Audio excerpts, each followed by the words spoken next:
एक महिला, 5 बच्चों की मां, 40 साल की शादी और 62 साल उम्र। इन सब के बावजूद सिर्फ 3 शब्द तलाक तलाक तलाक से उसकी हर खुशी हर ख्वाब छिन गया।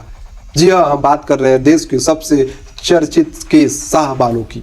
जिस उम्र में हिंदू बुजुर्ग तीर्थ और मुस्लिम बुजुर्ग हज जाते हैं, उस उम्र में एक महिला को कोर्ट जाना पड़ा। साल 1978 मध्य प्रदेश के इंदौर की रहने वाली शाहबानो की रातों रात दुनिया बदल गई, या फिर यूं कहे कि उनसे उनकी दुनिया ही छीन ली गई जब उनके पति मोहम्मद अहमद खान ने उन्हें 62 वर्ष की उम्र में तलाक दे दिया। ना घर, ना सहारा, ना कमाई, एक अशिक्षित अकेली औरत और मन में सवाल कि क्या औरत होना एक गुनाह है? क्या हमारा कोई मोल नहीं क्योंकि हम औरत हैं?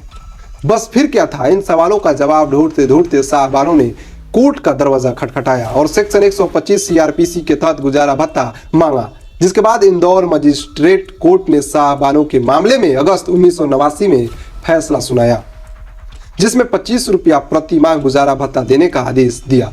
बाद में 1980 में हाई कोर्ट ने इस राशि को 189 रुपया 20 पैसा जो करने का आदेश दे दिया। फिर 1985 में मोहम्मद अहमद खान ने सुप्रीम कोर्ट में एक याचिका दायर की, जिसमें उन्होंने शाहबानो को इद्दत की अवधि तक ही गुजारा भत्ता देने की बात कही। इद्दत मुस्लिम समाज में तलाक के बाद लगभग 3 से 4 महीने की अवधि होती है, जिस बीच पत्नी दूसरा विवाह नहीं कर लेती। और इन सब के बीच जो बड़ा सवाल सुप्रीम कोर्ट के सामने यहाँ खड़ा होता है वह यह था कि क्या एक महिला का अधिकार उसके धर्म से छोटा हो सकता है? क्या संविधान से ऊपर कोई पर्सनल लॉ हो सकता है? और सबसे जरूरी, क्या तलाक के बाद एक औरत को सिर्फ इद्दत की अवधि तक ही जिंदा रहने का हक है?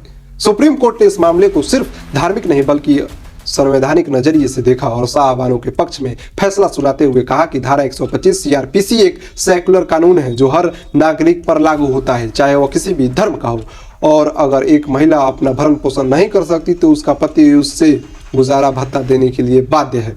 यह फैसला सिर्फ शाहबानो के लिए नहीं बल्कि पूरे देश के लाखों तलाकशुदा महिलाओं के हक में था। लेकिन कहानी यहीं खत्म नहीं होती। इस फैसले के बाद देश में धार्मिक और राजनीतिक तूफान खड़ा हो गया। विरोध हुआ, बहस हुई, सड़कों से संसद तक आवाज उठी। कहानी में एक काला मोड़ आया। देश भर में विरोध प्रदर्शन हुए, कट्टरपंथियों ने दबाव बनाया और तत्कालीन राजीव गांधी सरकार ने संसद में नया कानून, जिसे 1986 का एक्ट जो कहते हैं, उसको पास करके सुप्रीम कोर्ट के फैसले को ही पलट दिया। शाहबानो की कानूनी जीत सियासत की भेंट चढ़ गई। शाहबानो के सिर्फ एक केस नहीं था, ये एक सवाल था कि क्या कानून धर्म के हिसाब से अलग अलग हो सकता है? जिस उम्र में लोग मोक्ष और इबादत की राह चुनते हैं, उस उम्र में शाहबानो ने न्याय की लड़ाई लड़ी और ये साबित किया कि औरत होना गुनाह नहीं बल्कि औरत का हक छीन लेना गुनाह है।